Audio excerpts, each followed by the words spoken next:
Hello students, welcome everyone. আমরা রাজ Martin প্রশ্নবিচিত্র solve করছি এবং আমরা এসে পৌঁছেছি মডেল কোশ্চেন পেপার 23-তে। মডেল কোশ্চেন পেপার 22-22তম মডেল কোশ্চেন পেপার পর্যন্ত সম্পূর্ণ কমপ্লিট হয়ে গেছে। তো আমরা আজকে ক্লাস শুরু করব model question paper 23, page number 608 পাতা।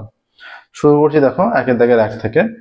প্রথমটাই বলে দিয়েছে, এগুলো এমসিকিউ মাল্টিপল চয়েস কোশ্চেন। 5% হারে 4,000 টাকার 2 বছরের চক্রবৃদ্ধি সুদ হবে। 4,000 টাকার, দেখো 4,000 টাকার 5% হারে 2 বছরের চক্রবৃদ্ধি সুদ। তাহলে এটা কেটে দিচ্ছি, 20 হয়ে যাচ্ছে 4,000 1 + 1/20 তার স্কোয়ার। তাহলে 4,000 এটা সিম্পলিফাই করলে এটা 20 লসাগু, তো 20 + 1 21 হয়ে যাবে। 20 + 1 তার স্কোয়ার, তার মানে হয়ে যাচ্ছে 4,000 ইন্টু 20 আর 1 21, 21/20, 21/20। একটা দুটো শূন্য কেটে দিচ্ছি, 2 দিয়ে কাটলে 20, আবার 2 দিয়ে কাটলে 10। তাহলে 21 21 441, আর একটা শূন্য আছে। তাহলে 5% হারে 4,000 টাকা 2 বছরের সমূল চক্রবৃদ্ধি হয়ে যাচ্ছে 4,410 টাকা। তাহলে সুদ কত? সুদ হচ্ছে এইটা মাইনাস এই যে 4,410 মাইনাস 4,000 টাকা, তাই তো? তাহলে 410 টাকা সমূল চক্রবৃদ্ধি হয়ে যাচ্ছে 410 টাকা। তাহলে এটা দেখো অপশন এ আছে 410, অপশন এরটা 410 টাকা। 2-এরটায় চলো। 2-এরটা বলছে, তিনটি ক্রমিক সমানুপাতি ধনাত্মক সংখ্যার গুণফল 64, তাদের মধ্য সমানুপাতি কত? তিনটি ক্রমিক ধনাত্মক সংখ্যার গুণফল, তিনটি ক্রমিক সমানুপাতি ধনাত্মক সংখ্যার। আচ্ছা, যদি XYZ হয়ে যায়, XY, তার মানে X/Y = Y/Z হবে, এবং তাদের গুণফলটা কত হবে? গুণফলটা হয়ে যাবে তাহলে X × Y × Z = 64। তাহলে এখান থেকে আমরা লিখতে পারি, দেখা যায় কোনাকুনি গুণ করলে ক্রস মাল্টিপ্লিকেশন XZ = Y², তাই তো? তাহলে X × Z এর জায়গায় যদি Y² বসে দিই, Y² × Y = 64, তার মানে Y³ = 64 হচ্ছে 4-এর কিউব। তাহলে Y = 4 হয়ে যাচ্ছে একদম সহজভাবে। Y = XYZ। তাহলে এই যে XZ = Y², XZ এর জায়গায় রিপ্লেস করে দিলেই Y² × Y 64, তাহলে Y এর মান 4 চলে আসছে। তাহলে মাঝের সংখ্যা, Yটা মাঝের সংখ্যা, এই যে X/Y Y/Z, তাহলে মাঝের সংখ্যাটি 4 হয়ে যাচ্ছে। তাহলে অপশন এ 4, এটাও অপশন এ 4 অ্যান্সার 3-এরটা। ABC ত্রিভুজের অঙ্ক।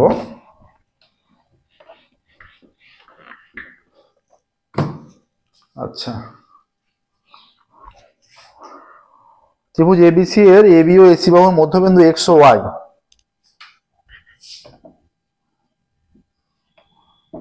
এটা X, এটা Y। ABC ত্রিভুজ, AB ও AC বাহুর মধ্যবিন্দু X ও Y। কি বলেছে? BC + XY 12, BC - XY কত? BC + XY, BC + XY = 12। এইরকম হলে এদের মধ্যবিন্দু হলে আমরা জানি XY সমান্তরাল BC হবে এবং XY = হাফ অফ BC হবে, ঠিক আছে? তাহলে XY = হাফ অফ BC, তার মানে BC = কত? BC = কোনাকুনি গুণ করলে 2XY, তাই তো? তাহলে BC এর জায়গায় আমরা 2XY বসাচ্ছি, 2XY + XY = 12। তাহলে 3XY = 12, বা XY = 12/3, তার মানে 4, XY এর মান 4 হয়ে যাচ্ছে। XY 4 হলে BC কত? BC 4 × 2 = 8। তাহলে BC + XY 12, তাহলে BC - XY কত হবে? BC - XY, তাহলে 8 - 4, এটা 4 হয়ে যাচ্ছে, ঠিক আছে? BC - XY হয়ে যাচ্ছে 4। অপশন সি তে আছে 4 সেমি। অপশন সি উত্তর 4 সেমি। 4-এরটা। 4-এর বলছে cosec² x - cot² y = 1, cosec² x - cot² y।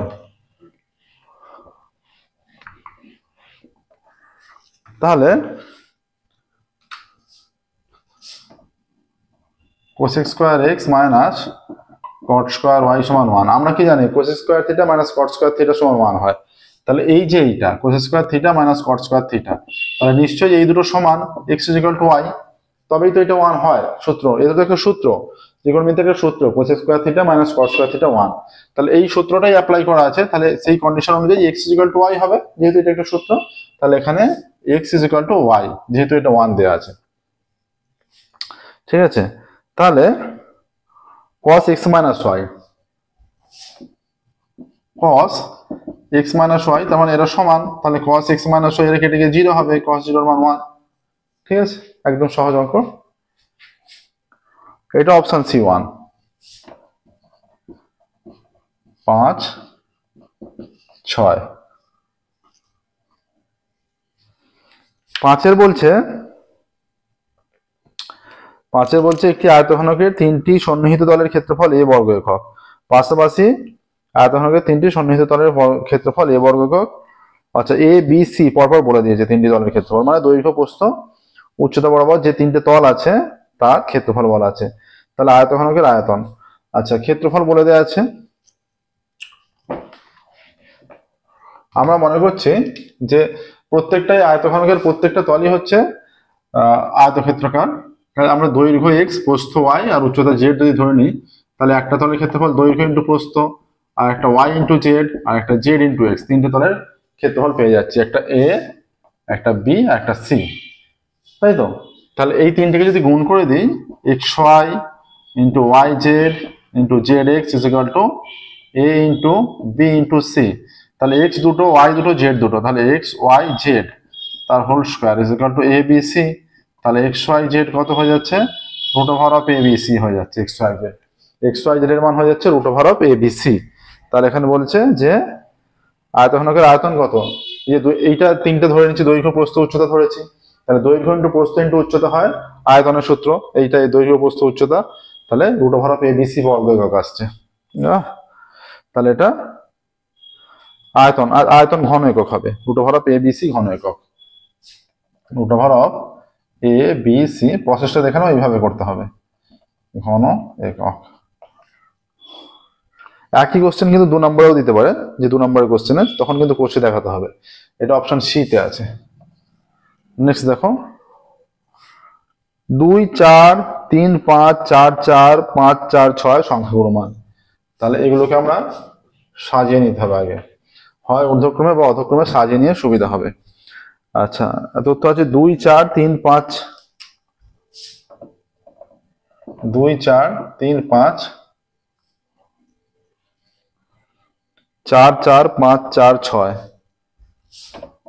4 4 5 4 6, 1 2 3 4 5 6 7 8 9টা, 2 3 4 5 6 7 8 9টা।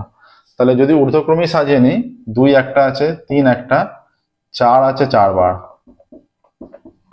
1 2 3 4 বার, 5 আছে 2 বার, একটা 6, 2 3 4 5 6 7 8 9, 4 বার 4 আছে, 4টা আছে 4 বার। বলছে সংখ্যাগুলোর মান 4 হবে, যেহেতু সবচেয়ে বেশি বার আছে। হ্যাঁ, সংখ্যাগুলোর মান 4। কোন অপশনে আছে? অপশন সি তে, অপশন সি সঠিক উত্তর, সংখ্যাগুলোর মান 4। দেখো, 1 এর দাগেরগুলো কমপ্লিট হলো। নেক্সট শূন্যস্থান পূরণ, 2 এর দাগে যাব।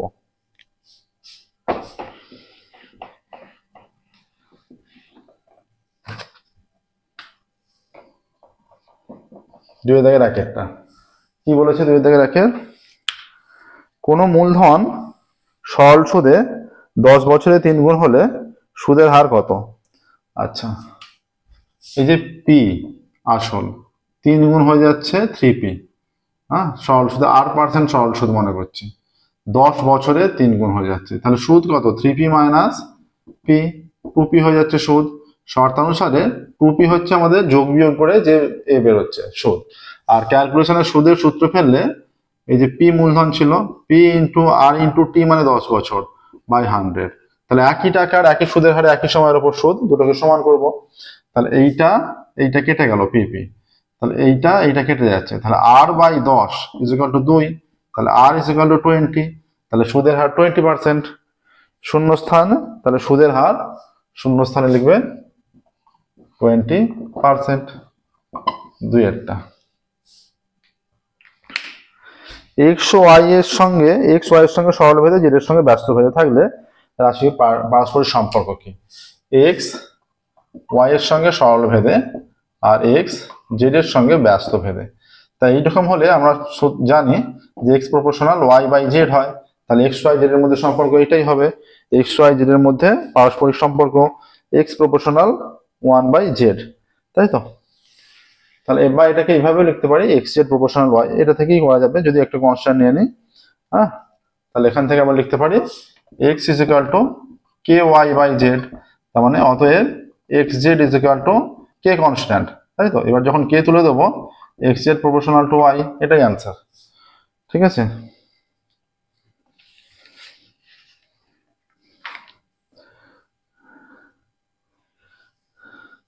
তাহলে এখানে অ্যান্সার হবে x z proportional to y, শূন্যস্থানে x z proportional to y. Next দিনেরটা,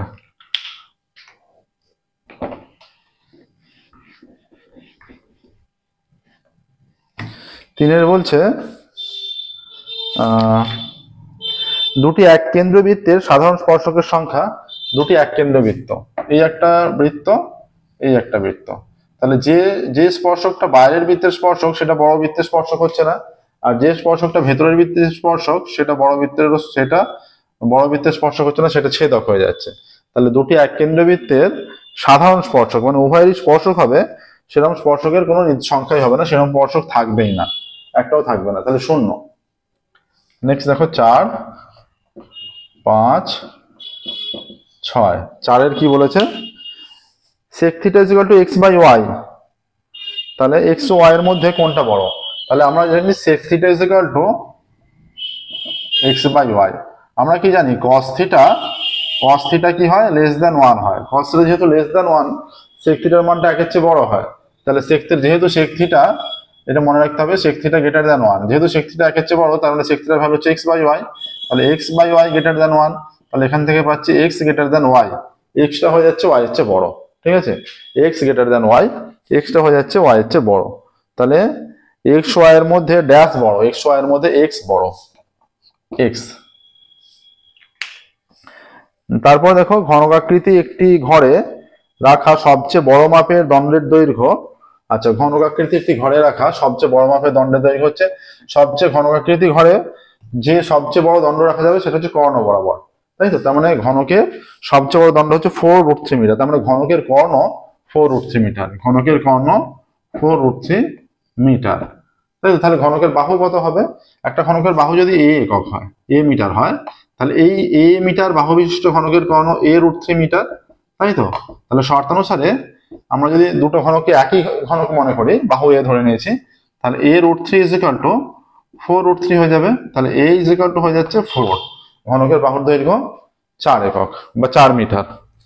এবার সেই ঘনকের ঘরের মেঝের ক্ষেত্রফল, তাহলে ঘরের মেঝের মানে নিচের তলটা, তাহলে ঘনকের প্রত্যেকটা তলে একটা বড় ক্ষেত্র, তাহলে মেঝের ক্ষেত্রফল চাইছে, তার মানে একটা তলের ক্ষেত্রফল চাইছে, যেহেতু প্রত্যেকটা তল বড় ক্ষেত্র, তাহলে সেই তলের ক্ষেত্রফল কত হবে? দৈর্ঘ্য ইন্টু প্রস্থ, মানে দুটো বাহু সমান, বাহু স্কোয়ার, তার মানে 4 স্কোয়ার, তার মানে 16, 4 স্কোয়ার 16 বর্গ মিটার হবে, ক্ষেত্রফল হবে 16 বর্গ মিটার, 16 বর্গ মিটার। দেখো এইটা আসবে, ঠিক আছে? নেক্সট দেখো 6-এরটা, এটাও একটা তথ্য দেয়া আছে, মান দেয়া আছে, সেখান থেকে কি চেয়েছে? আছে 22, 20, 18, 25, 22, 20, 18, 25, 22, 20, 18, 25, 22, 20, 18, 25, 16, 10, 21, 18, 16, 10, 21, 18, এই 8টা মান দেয়া আছে, ঠিক আছে? এই রাশিতত্ত্বের মধ্যমা কত? 1, 2, 3, 4, 5, 6, 7, 8, তাহলে মধ্যমা নির্ণয়ের জন্য আমরা ছোট থেকে বড় সাজিয়ে নিচ্ছি। 10 সবচেয়ে ছোট, 10-এর পর আছে 16, 18 আছে দুবার, 18 দুবার, তারপর 19 নেই, 20 আছে একবার, 21 আছে একবার, 22 আছে একবার, আর 25 আছে একবার। 1, 2, 3, 4, 5, 6, 7, 8, তাহলে এখানে জোড় সংখ্যক পদ আছে, তার মানে এই এদিকে তিনটে এদিকে তিনটে, তাহলে মাঝের দুটো পদের সমষ্টি বাই 2 হচ্ছে মধ্যমা। মাঝের দুটো পদ একটা হচ্ছে 18, অন্যটা হচ্ছে 20, এইটা বাই 2, তার মানে 38/2, তার মানে মধ্যমা হয়ে যাচ্ছে 19, 19 হয়ে যাচ্ছে মধ্যমা। ঠিক আছে, নেক্সট দেখো, মধ্যমা আসছে 19। এবার বলছে সত্য মিথ্যায় যাব। শূন্যস্থান পূরণ 6টা ছিল, 6টা কমপ্লিট হয়ে গেছে।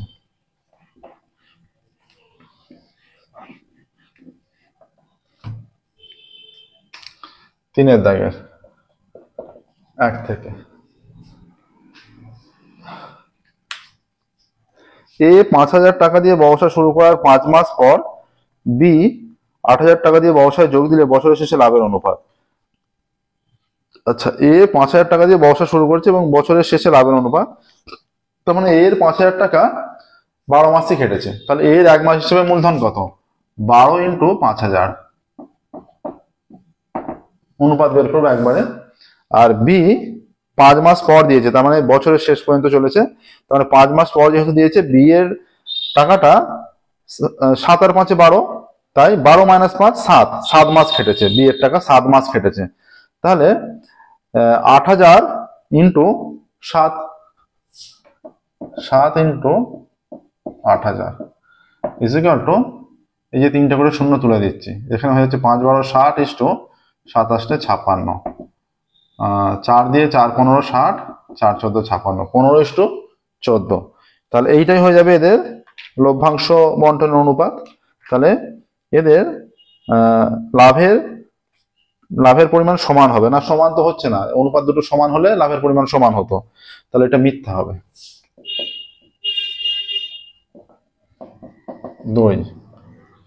2 বলছে x⁻10 + 5 x⁵ - 2 সমীকরণটি x⁵ এর সাপেক্ষে দ্বিঘাত সমীকরণ।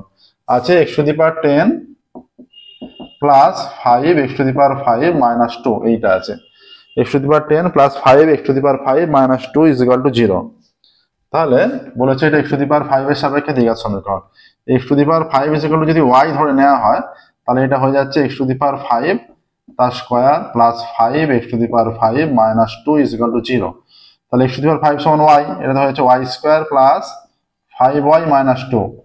তাহলে এটা দ্বিঘাত সমীকরণ, y সমান কি x⁵, তাহলে y এর সাপেক্ষে এটা দ্বিঘাত সমীকরণ, y এর মান x⁵, তাহলে x⁵ এর সাপেক্ষে দ্বিঘাত সমীকরণ, এটাই আসছে। আচ্ছা, এটাই বলা আছে, তাহলে এটা সত্য। তিনেরটা,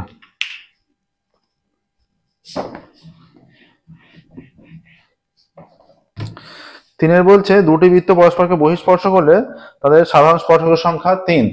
এই একটা বৃত্ত, এই একটা বৃত্ত, এইটা থাকবে একটা সরল সাধারণ স্পর্শক, স্পর্শকের একই পাশে দুটো বৃত্ত, এই একটা সরল সাধারণ স্পর্শক, এই একটা থেকে যাবে সরল সাধারণ স্পর্শক, এই স্পর্শকের একই পাশে দুটো বৃত্ত, আর এই একটা স্পর্শক থাকবে এইটা, যার দুপাশে দুটো বৃত্ত, তির্যক সাধারণ স্পর্শক, তাহলে 3টে সাধারণ স্পর্শক থাকছে। ঠিক আছে, তাহলে 3টে সাধারণ স্পর্শকের সঙ্গে 3ই বলা আছে, তাহলে সত্য। 4। নেক্সট দেখো, sin⁵ + cos⁵ এর মান 5 বলেছে। এই যে sin² কি বলা আছে, sin² 5θ + cos²5θ। 5θ যদি আমরা a ধরে নিই, 5θ = a ভেবে নিই, তাহলে এটা হয়ে যাচ্ছে sin² a + cos²a, এর মান কত? 1 হয়। 5 আছে বলে যে 5 হয়ে যাবে তা নয়, এটা সমান a হতে পারে, তাহলে sin² + cos² মান 1ই হবে। এখানে 5θ হোক, 10θ হোক, 100θ হোক, দুটো মান একই হতে হবে, প্রত্যেক ক্ষেত্রে 1ই মান হবে। তাহলে এটা 5 বলে দিয়েছে, তাই এটা মিথ্যা।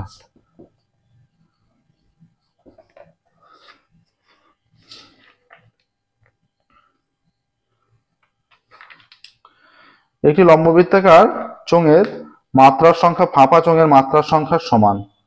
লম্ববৃত্তাকার চোঙের মাত্রার সংখ্যা ফাঁপা চোঙের মাত্রার সংখ্যা একই হবে। লম্ববৃত্তাকার এমনি সলিড চোঙ আর ফাঁপা চোঙ উভয়ের মাত্রার সংখ্যা কিন্তু একই হবে। হ্যাঁ, এটা সমান বলে দিয়েছে, তাই এটা সত্য।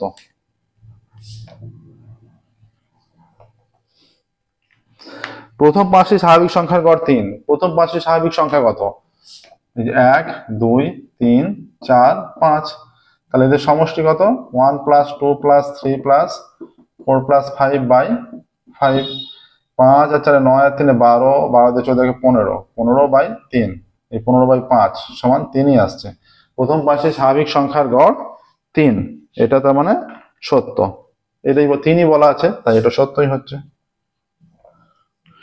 নেক্সট দেখো, 1-এর দাগ, 2-এর দাগ, 3-এর দাগ কমপ্লিট হলো। Model question paper 23, page number 608-এর। এবার আমরা 4-এর দাগের যেগুলো 2 নম্বরের শর্ট কোশ্চেন সেগুলো সলভ করতে শুরু করছি। এগুলো 2 নম্বর করে আছে, একটু কষে দেখাতে হবে, ঠিকঠাক ভাবে কষে দেখিয়ে দিতে হবে।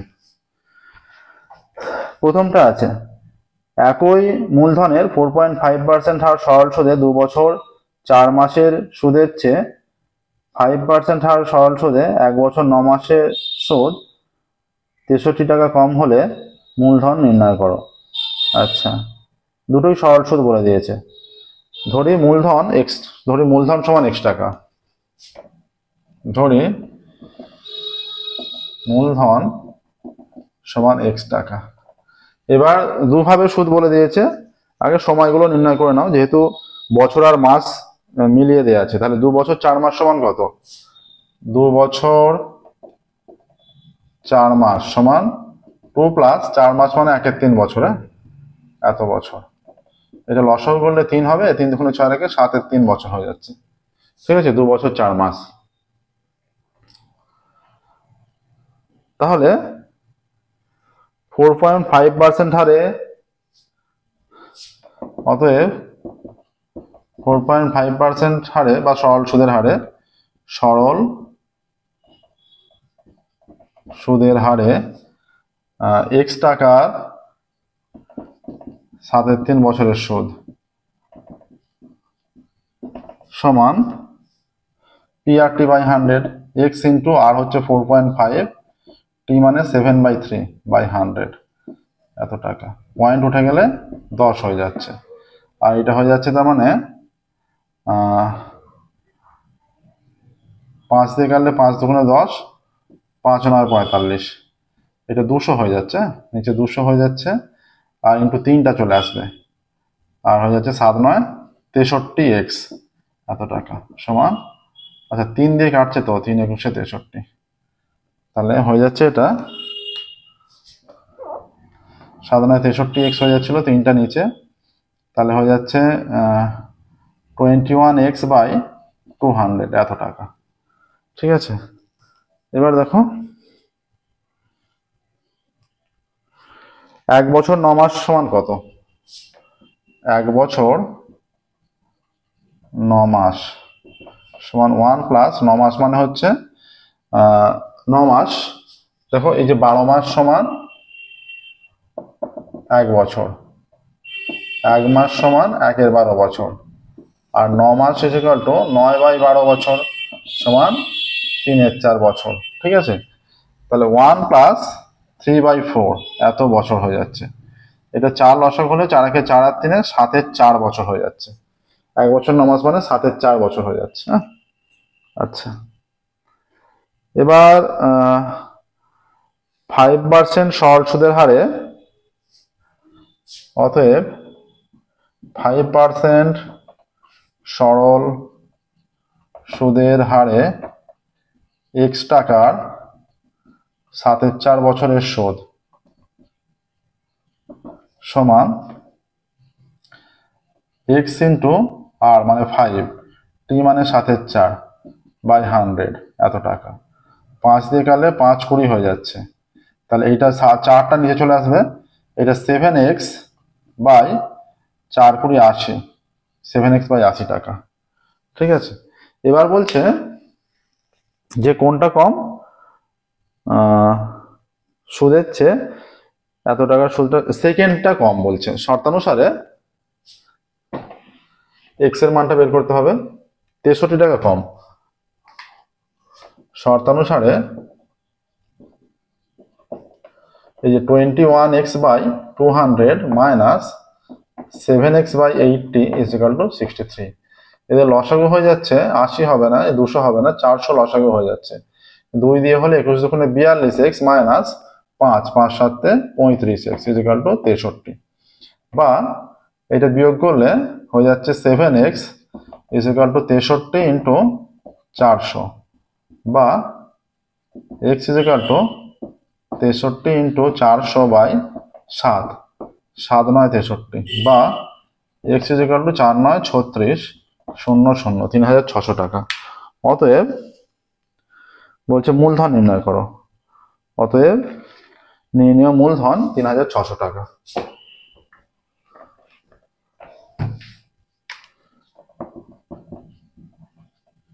নির্ণয়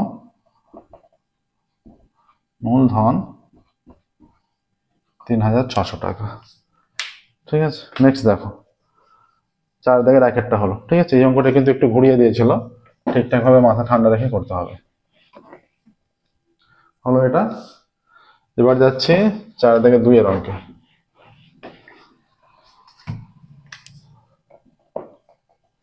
বলছে ABC এর মূলধন অনুপাত 1/2:2/3/3/4, বি এর লভ্যাংশ 240 টাকা হলে মোট লাভ কত? এ, বি এবং সি এর মূলধনের অনুপাত সমান 1/2 1/2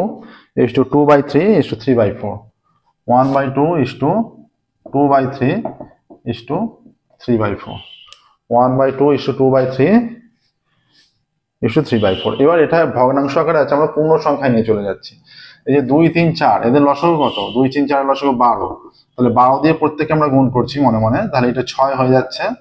12 দিয়ে গুণ করলে কেটে 4 8 হয়ে যাচ্ছে, 12 দিয়ে গুণ করলে 3 9, 6:8:9। হ্যাঁ, বলছে মোট লাভ, ধরি মোট লাভ সমান x টাকা। ঠিক আছে, অতএব বি এর লভ্যাংশ কত এখান থেকে? অতএব বি এর লভ্যাংশ সমান আনুপাতিক মানটা এখানে আছে, এই যে x ইন্টু বি এর আনুপাতিক মান 8, 8/6 প্লাস 8 প্লাস 9 এত টাকা সমান 8x বাই 8 আর 9 17, 17 আর 6 23 এত টাকা। তাহলে এইটা হচ্ছে ক্যালকুলেশনের মাধ্যমে লাভটা বেরোলো। এই লাভটা আবার বলে দিয়েছে 240 টাকা শর্তানুসারে, তাহলে এইটা 240 সমান হবে শর্তানুসারে 8x by 23 is equal to 240, বা x is equal to 240 into এই যে 23 বাই 8, 8 দিয়ে কাটলে 30 3, বা x ইজ ইকুয়াল টু 3 3 9 3 2 6 690 টাকা। ঠিক আছে, অতএব মোট লাভ 690 টাকা, এটাই উত্তর লিখবে। এইভাবেই আসছে, অতএব মোট লাভ উত্তর লিখবে, অতএব মোট লাভ 690 টাকা। ঠিক আছে, নেক্সট দেখো 4 দাগের 2 হলো 3।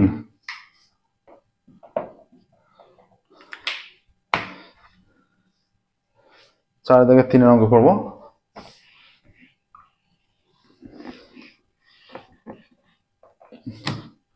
x² - 2kx একটা সমীকরণ দেয়া আছে, x² - 2kx plus 7k - 12 plus 7k - 12 is equal two 0।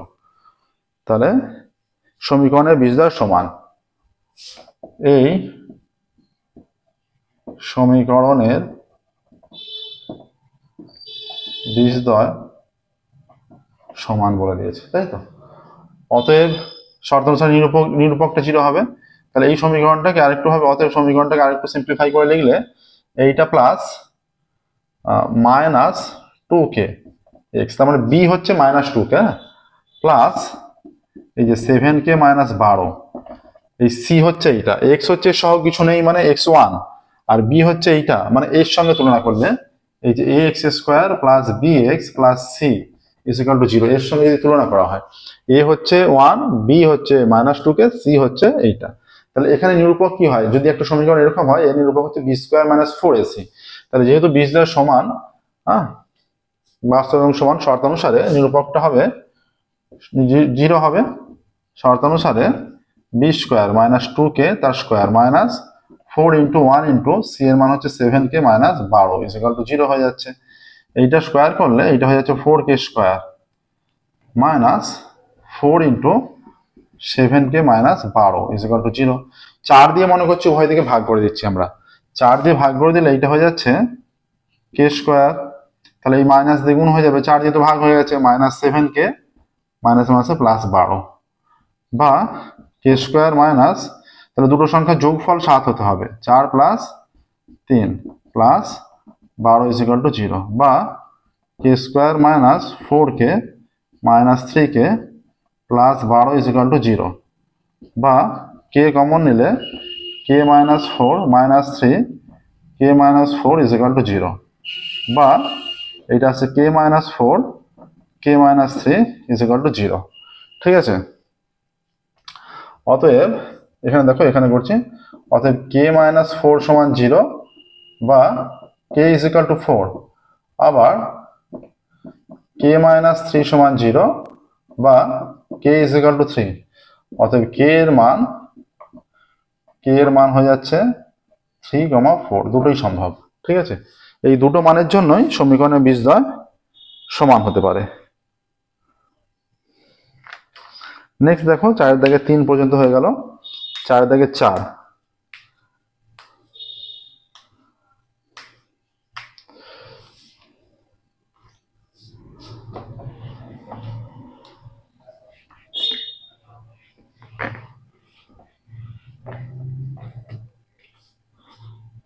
চার বলেছে x plus root over of x square minus 9, x plus root over of x square minus 9 কত বলা আছে, x plus root over of x square minus 9 is equal to 9। X plus root over of x square minus 9 is equal to 9 বলে দেওয়া আছে। তাহলে x minus root over of x square minus 9। আচ্ছা, এখন আমরা কি জানি, এইটা যেহেতু দেয়া আছে যে x minus root over of x square minus 9 এর মান নির্ণয় করতে হবে। তাহলে দুটোকে যদি গুণ করি, এই যে x plus root over of x square minus 9 into x minus root over of x square minus 9, এইটা ইজ ইকুয়াল টু কত হয়ে যাচ্ছে, ইজ ইকুয়াল টু হয়ে যাচ্ছে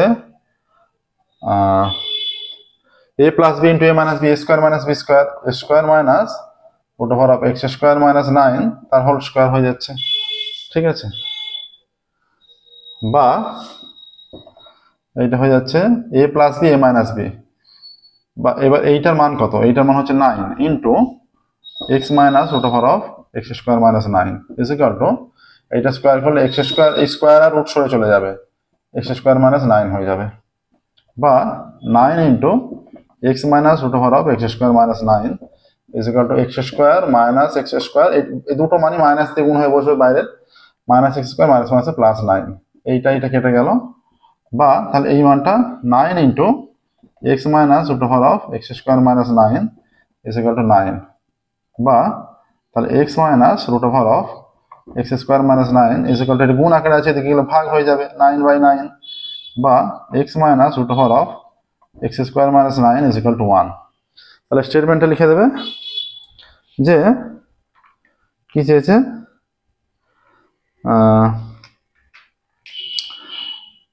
x minus root over of, অতএব x minus root over of x square minus 9 এর মান 1। ঠিক আছে, 1 হলো। আচ্ছা, নেক্সট দেখো পরেরটা,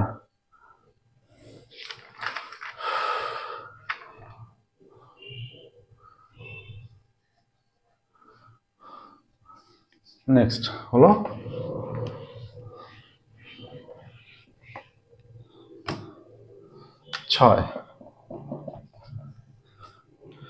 6 বলছে একটি বৃত্তস্থ চতুর্ভুজের এবি সমান এডি, বৃত্তস্থ চতুর্ভুজ যার এবি সমান এডি, একটা বৃত্ত চতুর্ভুজ অঙ্কন করছে, এইটা হচ্ছে একটা বৃত্ত, তার মধ্যে একটা চতুর্ভুজ এইরকম এ। আচ্ছা, এবি আর এডি সমান হচ্ছে না, এখানে এমন ভাবে অঙ্কন করতে হবে যেন এবি আর এডি মোটামুটি সমান আছে। এইখানে এই নামটা আমরা নামটা এখান থেকে দিতে শুরু করছি, তাহলেই সমান হয়ে যাবে এ বি সি ডি। তাহলে এবি আর এডি মোটামুটি দেখতে সমান লাগছে। আচ্ছা, এবি সমান এডি, এ বি ডি সমান 39 ডিগ্রি। এ বি ডি এই কোণটা, এটা 39, এ বি ডি 39 ডিগ্রি। বিসিডি এর মান কত? বি সি ডি এই কোণটার মান চাইছে।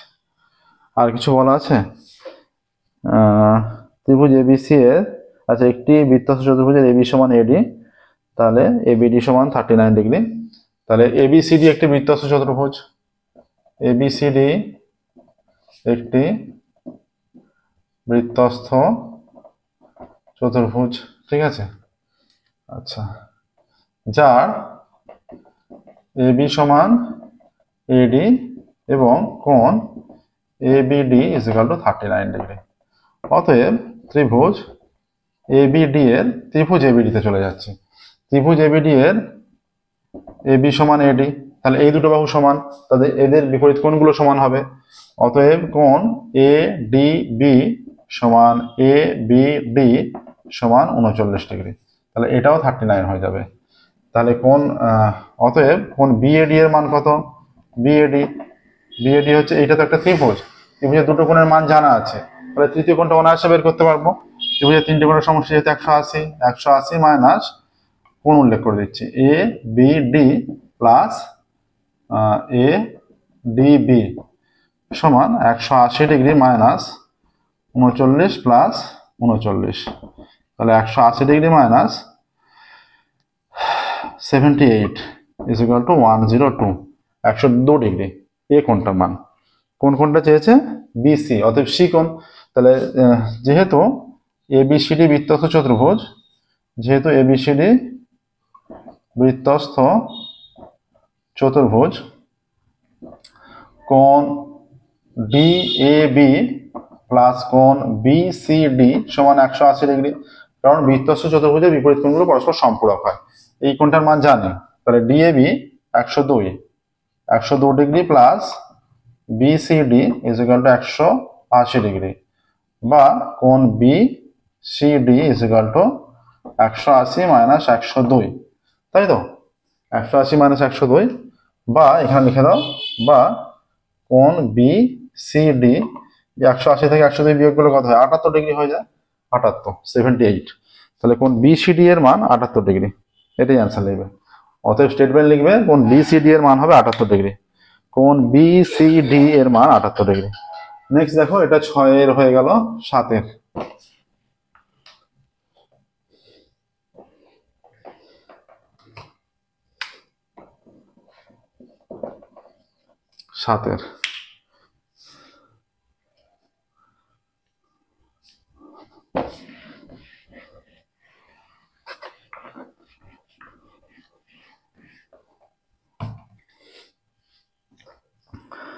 ত্রিভুজ এবিসি এর এবিসি কোণ 90 ডিগ্রি। আচ্ছা, আবারও সেই সদৃশতা টাইপের অঙ্ক।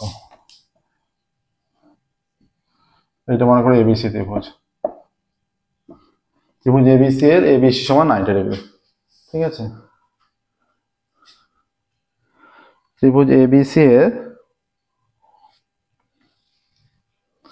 ত্রিভুজ এবিসি এর কোণ A B C is equal to 90 degree, ঠিক আছে। আচ্ছা, এবার বিডি লম্ব এসি এবং বিডি লম্ব এসি, এই যে বিডি এসি এর উপর লম্ব, এবং বিডি লম্ব এসি। এবি সমান 5 সেমি, বিসি সমান 12 সেমি। এবি সমান 5 সেমি, বিসি সমান 12 সেমি। তাহলে যেহেতু ত্রিভুজ এবিসি কোণ সমকোণী, এবিসি সমকোণী ত্রিভুজ, অনায়াসে বের করতে পারবো এসি সমান 13 সেমি, বের করে নিতে পারবো ত্রিভুজটা।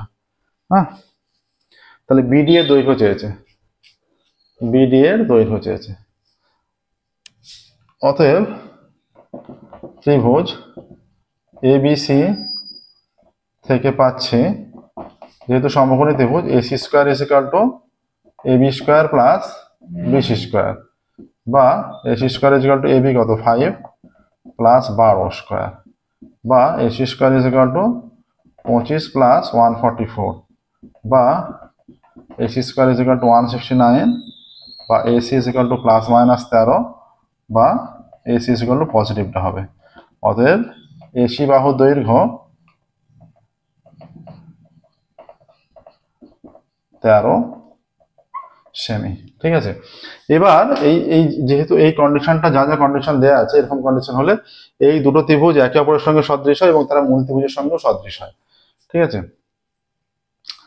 এবার যদি আমরা এই মূল ত্রিভুজ আর যে কোনো একটা ত্রিভুজ নেই, অতএব ত্রিভুজ এ বি সি এবং ত্রিভুজ এ বি ডি সদৃশ, তাই তো? অতএব ত্রিভুজ এ বি ডি এবং ত্রিভুজ বি ডি সি একে অপরের সঙ্গে সদৃশ এবং তারা মূল ত্রিভুজের সঙ্গেও সদৃশ, অতএব ত্রিভুজ এ বি সি ও ত্রিভুজ এ বি ডি থেকে পাই, যেহেতু এরা সদৃশ, সেই সদৃশতার কন্ডিশন থেকে পাচ্ছি এই কোণটা তো কমন কোণ উভয়েরই। হ্যাঁ, যেহেতু উভয়েরই কমন কোণ, প্রথমে বড় ত্রিভুজে যাচ্ছি, এই যে বিসি, তারপর ছোট ত্রিভুজের বিডি, তারপরে এটা কমন কোণটা গেল। এবার উভয়েরই একটা করে কোণ 90 ডিগ্রি আছে। বড় ত্রিভুজের এই কোণটা 90 ডিগ্রি, তার বিপরীত হচ্ছে এসি, আর ছোট ত্রিভুজের এই কোণটা, এদিকেরটা এবিডি কোণকে, এবিডি ত্রিভুজকে নিয়েছি, এর হচ্ছে এবি বিপরীত বাহু, বা বিসি কত, BC 12 by BD is equal to AC কত, এসি 13 আর এবি 5, বা কোনাকুনি গুণ করলে 13 into BD is equal to 5 12 60, বা বিডি ইজ ইকুয়াল টু 60/13 আসছে। বিডির দৈর্ঘ্য 60/13 সেমি। অতএব বিডি এর দৈর্ঘ্য হয়ে যাচ্ছে 60/13 এত সেমি। ঠিক আছে, বিডির দৈর্ঘ্য 60/13 সেমি। নেক্সট দেখো 7 হলো 8।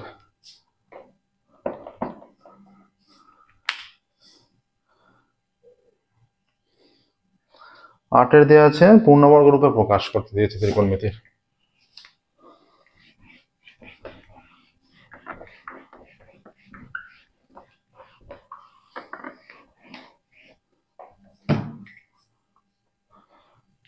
cot স্কয়ার থিটা আর আছে 4 cosec square theta plus tan square theta, 4 cosec square theta plus tan square theta, এটাকে পূর্ণবর্গ রূপে প্রকাশ করতে দিয়েছে। আচ্ছা, 4 cosec স্কয়ার থিটা আমরা কি জানি, cosec square theta is equal to 1 plus cot square theta. তাহলে যদি আমরা সেই ফর্মুলায় চলে যাই, বা cot স্কয়ার থিটা এটা ইকুয়াল টু পূর্ণবর্গ রূপে মানে হোল স্কয়ার আকারে আনতে হবে। সেকেন্ড ব্র্যাকেটে চলে যাচ্ছে 4 cosec স্কয়ার থিটা, এই ফর্মুলাটা আমরা জানি, cosec square theta minus cot square theta is equal to 1। আচ্ছা, 4 ইন্টু cosec স্কয়ার থিটা হচ্ছে 1 প্লাস cot স্কয়ার থিটা, এই যে cosec, cotটা ওদিকে গেলে প্লাস হয়ে যাচ্ছে, প্লাস tan স্কয়ার থিটা, তাই তো, is equal two cot square theta into 4 একে 4 plus 4 cot square theta plus tan square theta is equal two হয়ে যাচ্ছে, প্রত্যেকটার সঙ্গে গুণ করলে এটা হয়ে যাচ্ছে 4 কট স্কোয়ার থিটা, এর সঙ্গে গুণ হলে plus 4 cot to the power 4 theta, plus এই cot into tan, cot square into tan square কেটে যাবে 1, ট্যান মানে 1/cot বা কট মানে 1/tan, এটা হয়ে যাচ্ছে এইটা, এটা হচ্ছে 2 কট স্কোয়ার থিটা তার whole square plus 2 into 2 cot square theta into 1 plus এটা 1 এর স্কোয়ার, এটা হয়ে গেল 2 কট স্কোয়ার থিটা প্লাস 1 তার হোল স্কোয়ার। এই যে পূর্ণবর্গ রূপে প্রকাশ হয়ে গেল। বা অন্যভাবেও করা যেত, যদি কোষীকে নিয়ে গিয়ে প্রকাশ করা যেত।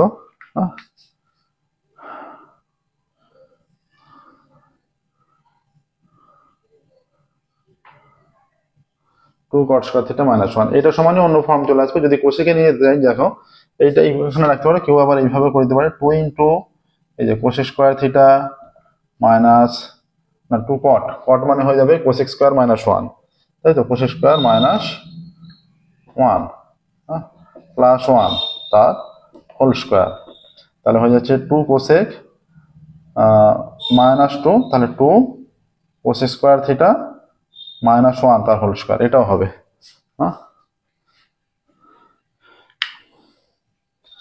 নেক্সট দেখো 9টা, 4 দাগের 9,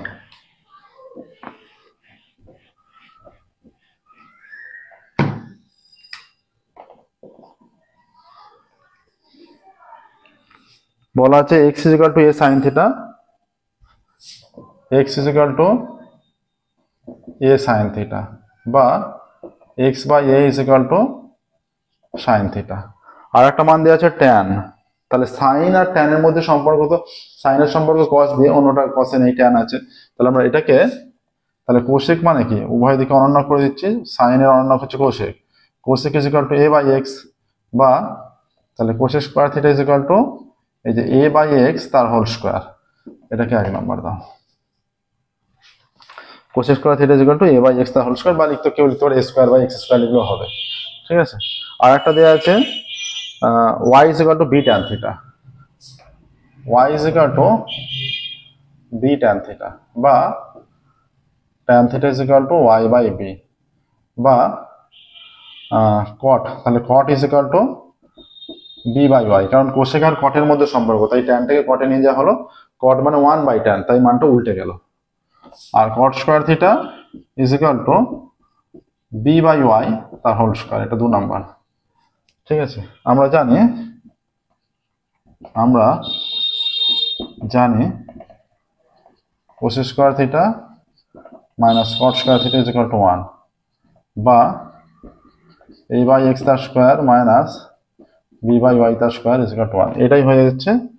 থিটা অপনয়ন করতে বলেছে, এই যে থিটা অপনয়ন, দেখো এটা চলে আসছে, a বাই x তার whole square minus b by y তার whole square is equal to 1, বা এইভাবেও লেখা যেতে পারে, বা a square by x square minus b square by y square is equal to 1। অতএব থিটা বর্জিত সম্পর্কটি হবে a square by x square minus b square by y square is equal to 1, এটাই থিটা বর্জিত সম্পর্ক, ঠিক আছে। নেক্সট দেখো theta প্রণয়ন করতে বলেছে, এর আগে একটা পূর্ণবর্গ রূপে প্রকাশ হয়ে গেছে। নেক্সট 9 হয়ে গেছে 10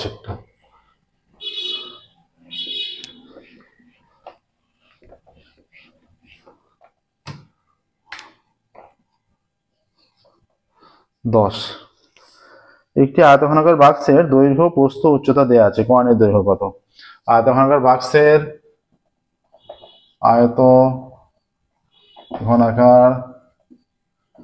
বাক্সের দৈর্ঘ্য সমান 20 সেমি,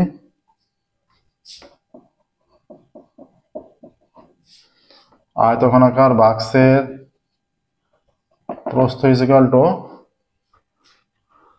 15 সেমি, আয়তঘনাকার বাক্সের উচ্চতা ইজ ইকুয়াল টু 10 সেমি। আয়তঘনাকার যে কোনো বাক্সের যদি দৈর্ঘ্য প্রস্থ উচ্চতা a b c একক হয়, তাহলে তার কর্ণ বের করার সূত্র √a² + b² + c², এটা মনে রাখতে হবে, ঠিক আছে।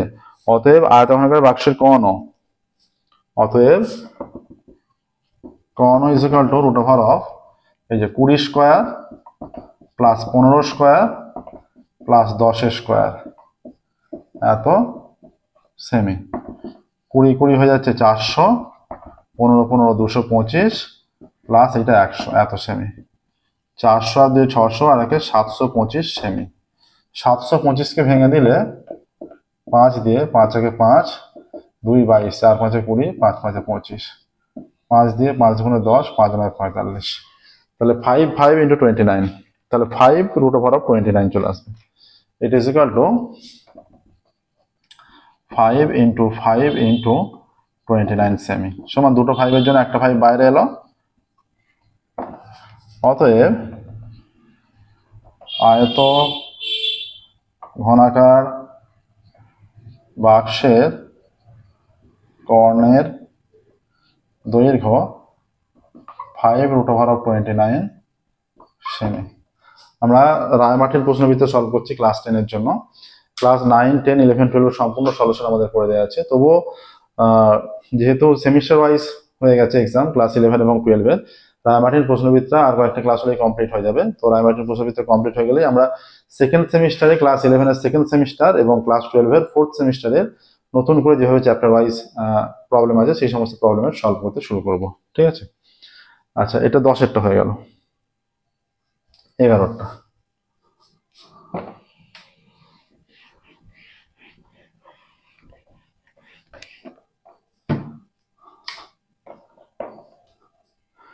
বলছে একটি লম্ববৃত্তাকার শঙ্কুর পার্শ্বতলের ক্ষেত্রফল ভূমির ক্ষেত্রফলের উৎসত্রে গুণ। শঙ্কুর উচ্চতা ও ভূমির ব্যাসার্ধের অনুপাত। ধরি শঙ্কুর উচ্চতা, ধরি লম্ব বৃত্তাকার শঙ্কুর উচ্চতা ইজ ইকুয়াল টু h একক এবং লম্ব বৃত্তাকার শঙ্কুর ব্যাসার্ধ ইজ ইকুয়াল টু r একক। অতএব শঙ্কুর পার্শ্বতলের ক্ষেত্রফল, এবং ধরে নিচ্ছি, ধরি লম্ব বৃত্তাকার শঙ্কুর তির্যক উচ্চতা, তির্যক উচ্চতা l সমান, তির্যক উচ্চতা সমান l ধরে নিচ্ছি, তির্যক উচ্চতা সমান l একক। তাহলে আমরা জানি যে এই যে একটা শঙ্কু হলে, এটা একটা শঙ্কু হলে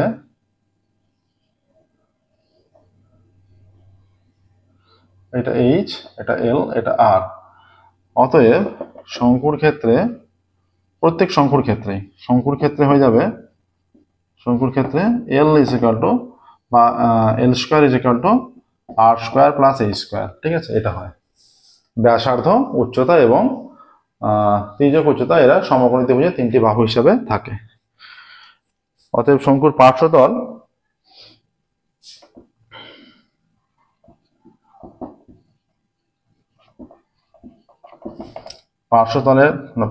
পার্শ্বতলের ক্ষেত্রফল is equal to pi R L বর্গ একক, এবং শঙ্কুর ভূমির ক্ষেত্রফল is equal to pi R square বর্গ একক। তাহলে যে শর্তটা দিয়েছে, শর্তানুসারে দেয়া আছে এখানে যে পার্শ্বতলের ক্ষেত্রফল ভূমির ক্ষেত্রফলের রুট 17 গুণ, যে pi R l is equal to ভূমির ক্ষেত্রফলের রুট 17 ইন্টু পাই আর স্কয়ার। পাই আর উভয় দিক দিয়ে তুলে দিলে তাহলে এখানে পড়ে আছে l is equal to root 17 r উভয় দিকে বর্গ করলে l square is equal to 17 R square, বা এল স্কয়ারের মান হচ্ছে r square plus h square is equal to 17 R square, বা H square is equal to 17 R square minus R square, বা H square is equal to 16 R square. উভয় দিকে root করলে বা H is equal to plus minus 4r, বা H is equal two 4r হয়ে যাচ্ছে। ঠিক আছে, তাহলে উচ্চতার ভূমি ব্যাসার্ধ বা H by R is equal to 1 হবে, কারণ কোনাকুনি গুণ করলে যাতে ম্যাচ করে, তবে ম্যাচ করছে এইভাবে নিলে। হ্যাঁ, এইভাবে যে কোনো সম্পর্ক এরকম থাকলে অনুপাত আকারে প্রকাশ করার সময় কোনাকুনি গুণ করে দেখে নেবে যে সেটা আগের লাইনের সঙ্গে ম্যাচ করছে কিনা। ঠিক আছে, অতএব H/R বা H/R ইজ ইকুয়াল টু 4:1 হচ্ছে। অতএব শঙ্কুর উচ্চতা এবং ব্যাসার্ধের অনুপাত, স্টেটমেন্টটা লিখবে, শঙ্কুর উচ্চতা এবং ভূমির ব্যাসার্ধের অনুপাত 4:1। অতএব শঙ্কুর উচ্চতা এবং ভূমির ব্যাসার্ধের অনুপাত ইজ ইকুয়াল টু 4:1। ঠিক আছে, দেখো 4:1 আসছে। 11টা হলো। নেক্সট দেখো 12 অঙ্ক এবং আজকের ক্লাসের লাস্ট অঙ্ক। তাহলে 1, 2, 3, 4 এই 4টে দাগের প্রবলেম সলভ হবে।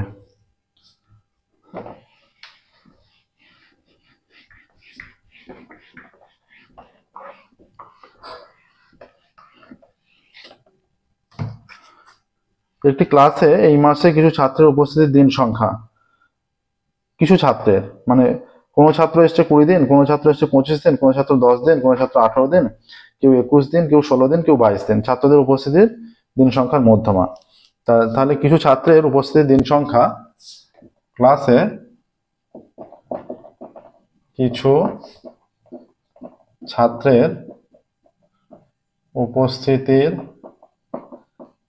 দিন সংখ্যা, উপস্থিতির দিন সংখ্যা কত?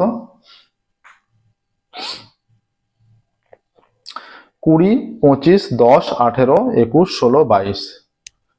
20, 25, 10, 18, 21, 16, 22। তাই তো, কটা আছে? 1, 2, 3, 4, 5, 6, 7। 20, 25, 10, 18, 21, 16, 22। তাহলে অর্থাৎ দিন সংখ্যাগুলো, অর্থাৎ ছোট থেকে বড় আকারে সাজালে 10, 10-এর পর 16, 18, 20, 21, 22, 25। 1, 2, 3, 4, 5, 6, 7। 1, 2, 3, 4, 5, 6, 7। মাঝের মান বিজোড় সংখ্যক পদ, তাহলে মাঝের মান একটাই হবে, এইটা মাঝের মান, এদিকে 3টে ওদিকে 3টে পদ, মাঝের মান 20। তাই তো, তাহলে এইটাই মধ্যমা হয়ে যাচ্ছে, ছাত্রদের উপস্থিত দিন সংখ্যার মধ্যমা। অতএব মধ্যমা হয়ে যাচ্ছে 20। হ্যাঁ,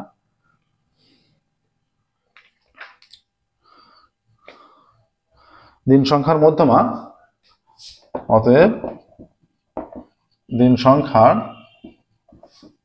মধ্যমা সমান 20। দেখো, এর সাথে সাথে 4-এর দাগে 12 পর্যন্ত হলো এবং এর সাথে সাথে মডেল কোশ্চেন পেপার 23 1, 2, 3, 4 4টে দাগের প্রবলেম সলভ কমপ্লিট হলো। ঠিক আছে, আজকের ক্লাস আমরা এখানেই স্টপ করবো, ফিরে পরবর্তী ক্লাসে এবং 5-এর দাগ থেকে পরের ক্লাসে স্টার্ট করবো। ওকে, আজকের মতো এখানেই স্টপ করছি। Thank you very much everyone.